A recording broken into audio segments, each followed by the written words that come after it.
It's football time, baby. It's time to talk some football on the desk. My name is Sam. I'm new to the desk, so thanks for letting me talk to you today about Week 17 of the NFL season, as well as the college football playoffs. I know that Jacob and Dan aren't too familiar with it, so I thought I'd bring some knowledge that Adam has been bringing recently on college football. And I think a lot of us know what the NFL is, a lot of us know how the season has gone, but we're going to talk about some of the best matchups of Week 17 and the best matchups coming up in Week 18 because there's still a lot on the line. So let's move on to the scores and then we'll get to the games coming up. And we also, like I said, have to talk about the college football playoffs because the second round starts this Wednesday, New Year's Eve.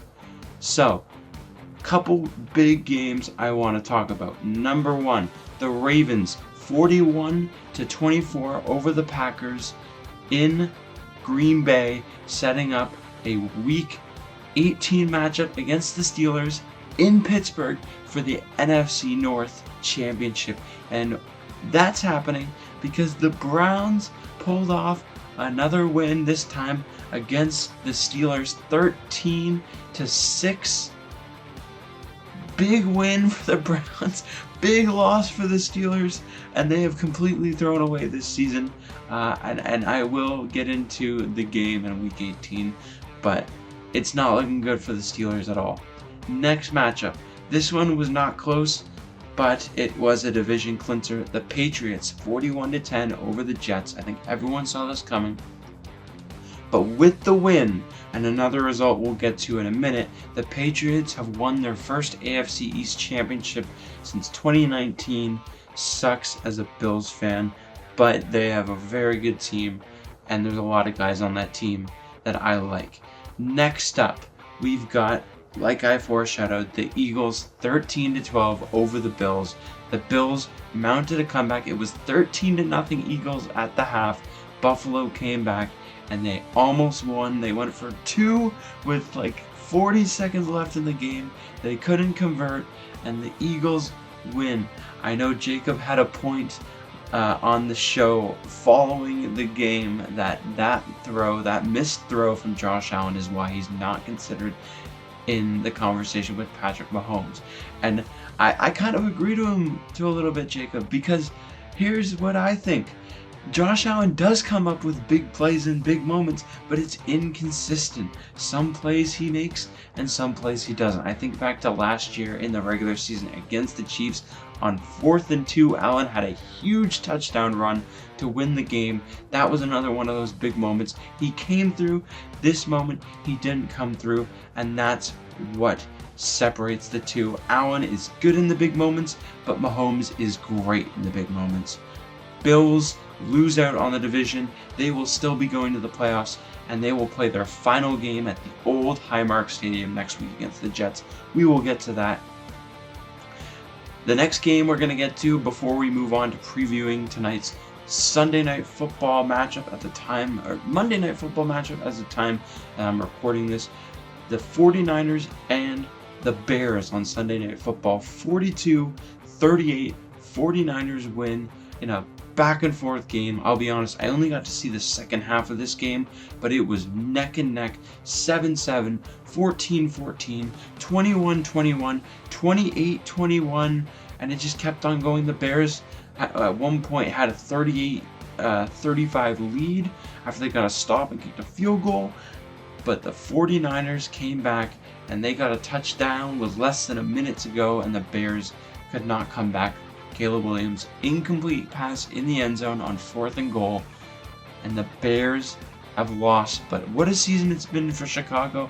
I believe they still have a chance at the division with the Green Bay loss, so it's going to be interesting to see what happens in Week 18 with the NFC North, because I think it's still wide open with Green Bay and Chicago.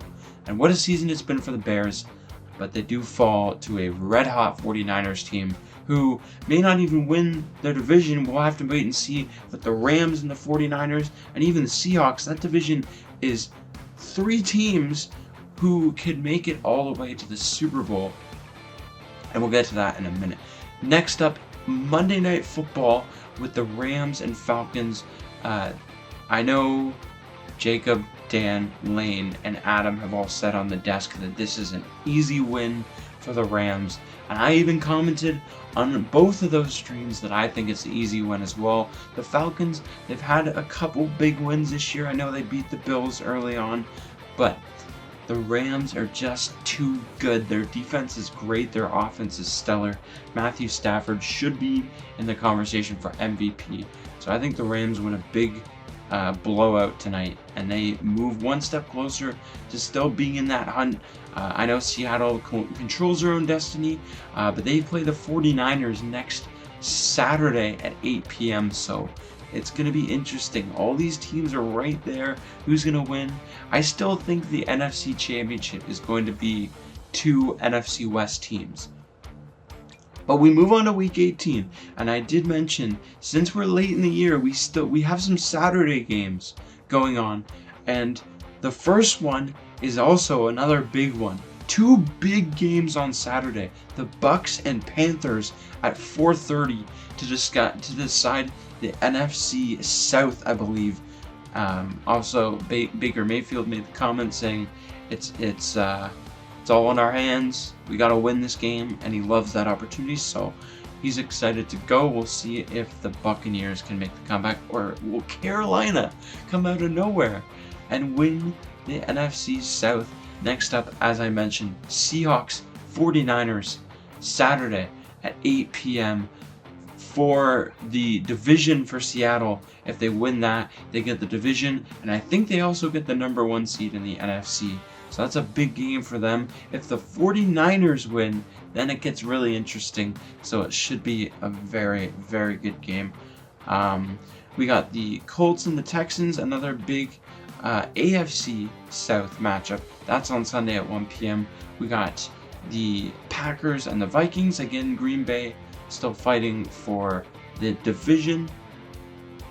We've got the Cardinals and the Rams. Obviously, the Rams are still trying to place higher than a San Francisco. Like, let's say if Seattle wins, the Rams want to be higher than San Francisco, that the Rams will get home field if they were to match up in the early rounds before the NFC Championship. The next up, we have got the Bills and the Jets. Before we get to the Ravens Steelers, we got to talk about the Bills and the Jets. Obviously, the Jets are out. The Bills are not winning the division for the first time since 2019, but this is their last game at Highmark Stadium, the old Highmark Stadium, before they move over to their new stadium across the street. And when I went to a game at the old Highmark Stadium last year, that new stadium, and it was still like bare bones. It's gigantic. It's going to be rowdy in there next season. So it should be fun. But the Bills, a long tenured history at Highmark Stadium. So a lot of, I assume, historical stuff pregame to kind of remember what has been accomplished in that stadium. Obviously 4 straight Super Bowl appearances. But it should be good. The Bills will be in red helmets next Sunday. And then we got the big one. Sunday Night Football, Ravens, Steelers. What a big game this is for the AFC North. When the Ravens went down, I think it was like, they were 3-4, but it felt like they were like 1-6. So the fact that they have come back, obviously, I don't think they have a chance on the wild card, but they have a chance in their own division, which gets them in. They just got to get in. If they can get in, then they're dangerous, because they got Derrick Henry. Their pass rush is coming to life. If you didn't know, they have one of my favorite pass rushers in the league. He went to the University of Guelph. His name's Tavius Robinson. He is insane off the edge. Look out for him, because not only is he Canadian, but he is a stud for that Ravens defense. I think the Ravens are going to win this game.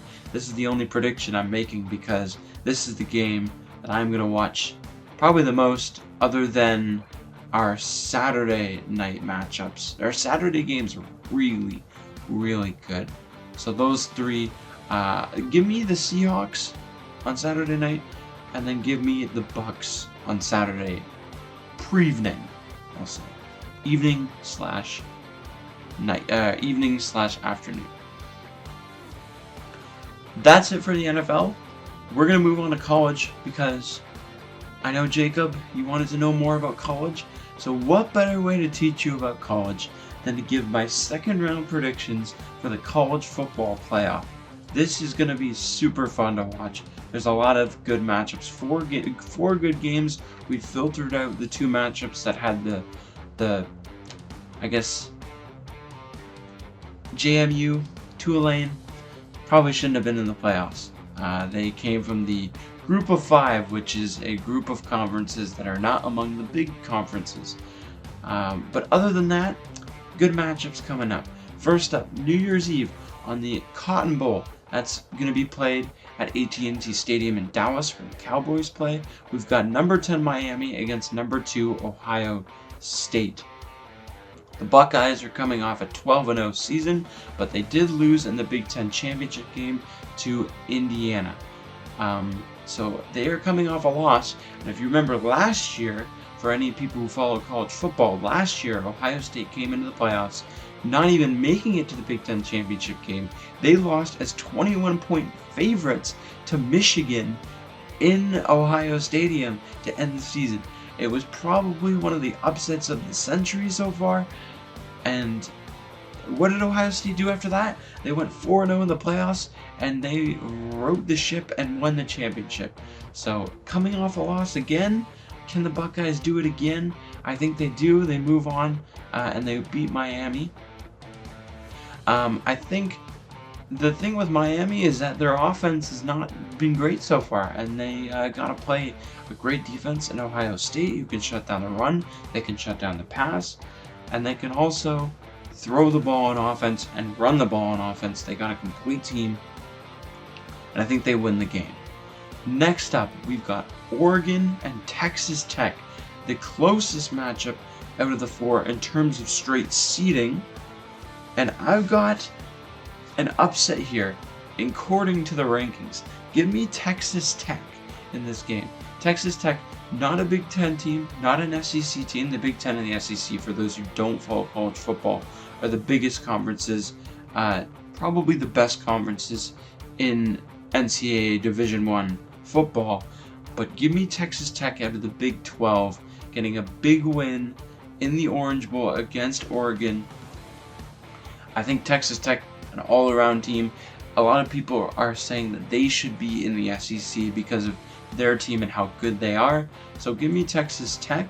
Next up, we've got the Rose Bowl, New Year's Day at 4 p.m. Number 9 Alabama versus number 1 Indiana. Now, Indiana got their second big win in school in the last 2 years. I think their first big win was earlier this year against Oregon, and then their second was against Ohio State in the Big Ten championship game. Normally, just looking at this game and what Indiana's done all year and then what Alabama's done all year, I would pick Indiana by a healthy margin. But because of what Alabama did against Oklahoma in round 1, and Oklahoma has a really good defense, and Alabama can't run the ball. They're a pass-first offense, and they cannot run the ball very well. Well, what is Oklahoma good at? They're good at defense. And Alabama, with their one-dimensional offense, was able to go on the road and beat Oklahoma, and they dominated Oklahoma in the second half. So I think I'm still going to go with Indiana, but I think it'll go really close. First score prediction, I think both teams are going to score a lot of points. It's going to be hot. The ball's going to be flying. That's a baseball term, but that's okay. It's going to be 33-30 Indiana in the Rose Bowl. Next up, the nightcap, the Sugar Bowl. Again, New Year's Day. There's 3 of them on New Year's Day. The only one on New Year's Eve is the Cotton Bowl. The Sugar Bowl. Ole Miss at Georgia. This is Georgia's game to lose. Ole Miss, I think, has a lot of talent, but since they lost their head coach to LSU, Lane Kiffin, I don't think they stand a chance against Georgia, who just dominated Alabama in the Big SEC championship game. I think Georgia moved on to the second round. That's my prediction. I'd love to know what everyone else thinks. If you follow college football, comment below, comment on our live streams, because all the guys, they love talking about whatever sports you bring up to them. So make sure to send in your comments, like, subscribe. Make sure to subscribe to us on YouTube, because we're so close to 100 subscribers, and we're trying to get there as soon as possible so we can move into the next section of the YouTube algorithm. So without further ado, that's going to conclude the football segment without the CFL, because we're still in the off season waiting for a lot of free agency moves and big trades to get going. I anticipate we're going to get some of those really soon, but until then, we're focused on the NFL and the college football playoff. That's been my segment. Thank you for watching. We'll see you soon on the Analyst Desk.